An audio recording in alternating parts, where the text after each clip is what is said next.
ये कुआं नहीं है, मौत का कुआं है। कहते हैं कि यहाँ पे अभी भी इसके अंदर आत्माएं हैं। कहते हैं कि इसके अंदर कोई गंदी चीज डालते हैं या आदमी अगर थूक भी देता है तो कहते हैं कि आत्मा उसके पीछे लग जाती है। देखिए जयगढ़ फोर्ट में जिस जगह हम लोग खड़े हैं ये है मौत का कुआं।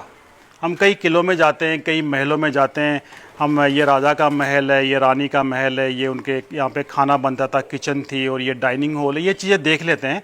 लेकिन वो चीज़ नहीं देख पाते जो कौन सी जेल होती थी, सज़ा देने का क्या प्रावधान था, कहाँ पे फांसी की सज़ा लगती थी, ये चीज़ नहीं मिलती आप लोगों को या नहीं बताई जाती है या आपने नहीं देखा होगा।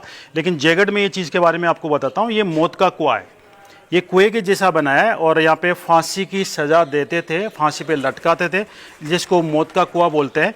ये कुआं नहीं है, मौत का कुआं है। अगर किसी को बड़ी सज़ा हुई है, उसने देशद्रोह किया है या कोई बड़ा गुनाह किया है तो उसको सज़ा मिलती थी। अगर उसको सज़ाए मौत अगर मिलती थी, जेल फोर्ट में, जयगढ़ फोर्ट में जेल है, वहाँ पे बंद रखते थे।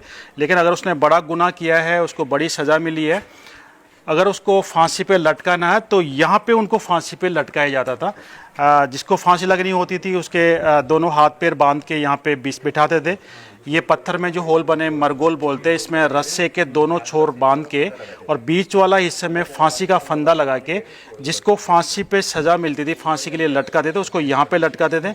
और जब तक वो लटका रहता था, जब तक उसकी डेथ नहीं हो जाती थी, फांसी की सज़ा मिलती थी, उसके बाद में रस्से खोल देते थे, वो बॉडी नीचे गिरती थी। और इसके अंदर देखिए सीढ़ियाँ हैं, ये भी काफ़ी कचरा पड़ा है, मलबा पड़ा है, इसके नीचे सीढ़ियाँ हैं, बाहर से रास्ता है। जल्लाद नीचे उतरते थे, उस डेथ बॉडी को अंदर से बाहर निकालते थे और फिर उनका अंत्येष्टि के लिए उसको लेके जाते थे।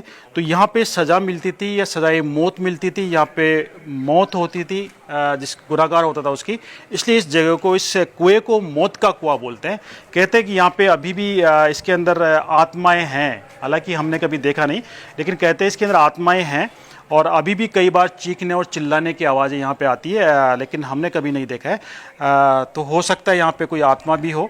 और मैं सजेस्ट करना चाहता हूँ कि कभी अगर कोई घूमने आपके पास आए, आपके साथ अगर कोई बच्चे हैं तो इस जगह से दूर रखें, क्योंकि कई बार बच्चे डर जाते हैं और कहते हैं कि इसके अंदर कोई गंदी चीज़ डालते हैं या आदमी अगर थूक भी देता है तो कहते हैं कि आत्मा उसके पीछे लग जाती है। तो बच्चे अक्सर जो काम मना करते हैं अपन इसमें थूकना नहीं है, वो करना नहीं, तो वो अक्सर वो चला के करते हैं। इसलिए मैं कोई घूमने आता है तो जो सजेस्ट करना चाहता हूँ, अपने बच्चों को यहाँ पे नहीं लेके आएँ, और अगर खुद भी देखें तो सावधानी से देखें। और इसके अंदर थूकना मना है, थूकना नहीं है, क्योंकि थूकने से कहते हैं कि आत्माएं उसके पीछे लग जाती हैं।